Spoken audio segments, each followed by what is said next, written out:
Doge teen, known as online as Big Balls, now a government expert. This was actually on TV. Lol, lol, lol, lol. Yo, it's so funny, dude. We're so goated. We're so epic. We're doing epic base style memes. Yo, this shit is so lame. I don't understand it. Are we becoming lamer every day? I feel like the more racist this country is getting, the more reactionary this country is getting, the lamer we're getting too on top of that. Giga Dark Maga based. +1 Reddit gold.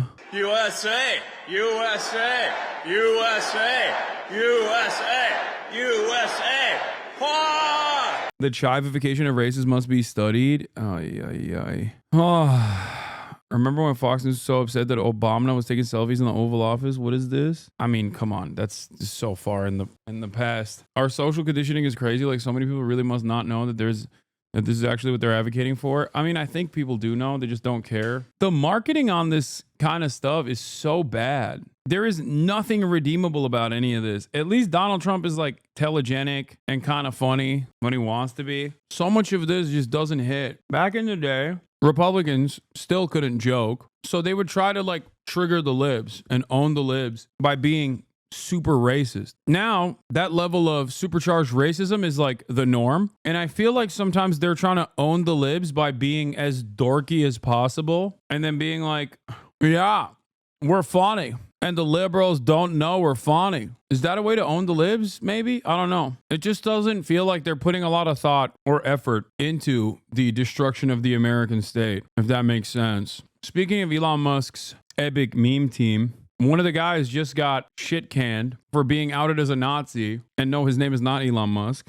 One of the guys that Elon Musk hired, shocking absolutely zero people. Yeah, real shocker here. 25-year-old rooting around in the code of the U.S. government's payment system likes to post things like normalize Indian hate.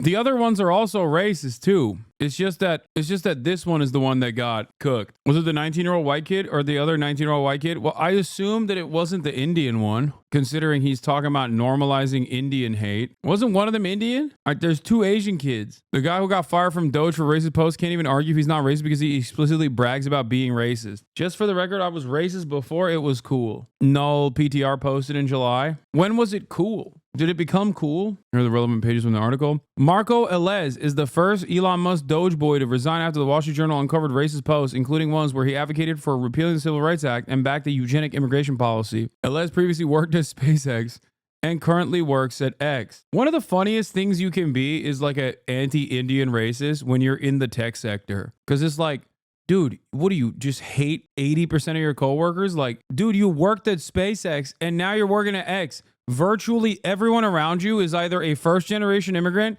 or Asian. What are we doing here? That's exactly what it looks like in tech, to be honest. 25-year-old employee Marco Elez resigned Thursday after the Wall Street Journal asked the White House about his connections to the account. The deleted profile associated with Elez, who was embedded in the Treasury Department to carry out efficiency measures, advocated repealing the Civil Rights Act and backed the eugenic immigration policy in the weeks before President Trump was inaugurated. Oh my God. He was popping off right before he got this new job, too.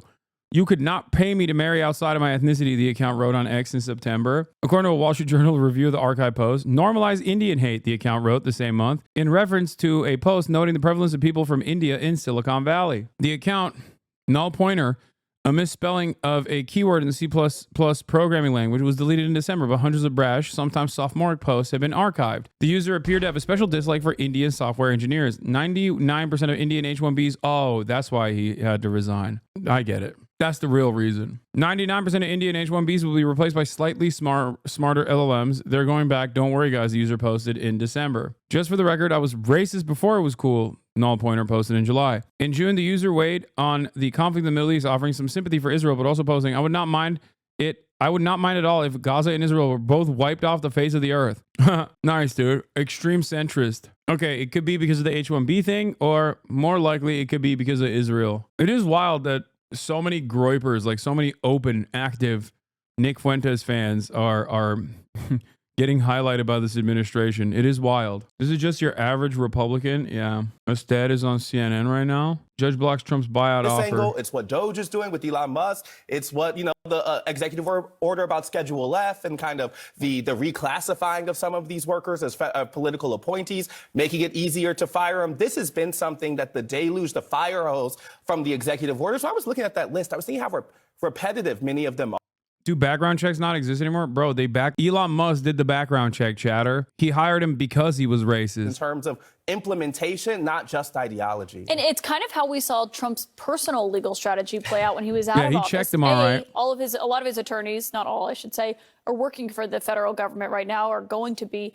But it's this kind of either delay, and just fight it out in the courts later, or just throw everything, file all these motions, and essentially take all of these attempts to fight this. And let me go even farther back in Donald Trump's history. He came up as a real estate baron in this city by stiffing his contractors, right? His theory was, well, I owe this concrete supplier $100,000 for this job. How about I just pay you nothing? And then you, concrete supplier, who has less resources than me, less time than me, you go hire a lawyer, you go sue me, and you know what's going to probably happen? Probably settle for a fraction of it. So it's really that same litigation tactic brought to the White House. But what's different is this is the federal government, Right, and there exactly. are different responsibilities in terms of the USAID numbers really struck me tonight in terms of yes, there have been all the arguments about maybe this is wasteful or why are we spending money on this as a country. But to see that there are only 290 people left of an agency that had 10,000 people in it 2 weeks ago is a drastic amount. And it makes me wonder about the assurances that we've received and that Marco Rubio, the Secretary of State, has offered, saying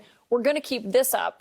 But, I mean, you've virtually eliminated every position there. They're trying to have their cake and eat it, too. They're saying this won't be a full, whole-scale change. Essential services would continue. But those numbers kind of to betray the point. Because it will be such a drastic reduction in the folks at USAID, I think what you're saying is important, though, because there was a desire for government reform. There has been a sense government's been wasteful, change is necessary. But is that what we are seeing? I think that's going to be the big question. Is really not, I think there is a mandate for shakeup, right? And I think Donald Trump is right to kind of claim that thing. But I think there's a much bigger question of what the solutions are. And that's the part the Democrats are really engaging in right now. Yes, it's a question of resistance to Trump. But the real question is, what should foreign aid look like, right? What does an efficient bureaucracy, what does efficient government look like? And Donald Trump is offering his vision of that right now. The question is going to be the counterweight. Yeah, and we haven't really seen an alternative being offered to USAID in this sense. As Trump's talking about taking over Gaza and what that looks like.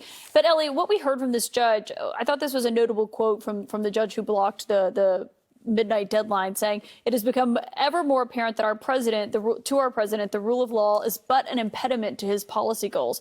The rule of law is, according to him, something to navigate around or simply ignore, whether that be for political or personal gain. Okay, so first of all, that judge that we're looking at right now, he's a Reagan appointee. He's not some liberal Democratic appointee. Those are pretty strong words. And I think that judge is identifying the same thing we're talking about. And look at this USAID reduction, right? The law is pretty clear that the president cannot on his own create or completely eliminate a federal agency. Congress has to do that. And so what does he do? He says, well, I'm not going to quite eliminate it. I'm just going to cut it from 10,000 people to 290 people. That was done strategically. And I agree. I think that judge is right. This is all about getting his policy goals, maybe expanding the law, and really sort of throwing red meat to the political base. And again, what's the cost to Trump? He doesn't even have to pay for his lawyers anymore. Now he has DOJ do it for free. The only question to me is there a public response, right? Like, we haven't really seen a kind of engaged electorate or the type of pushback we saw back in 2017. Donald Trump, I think we know what this administration's goals are, and we know that they have a kind of multi-pronged legal and political strategy to advance them.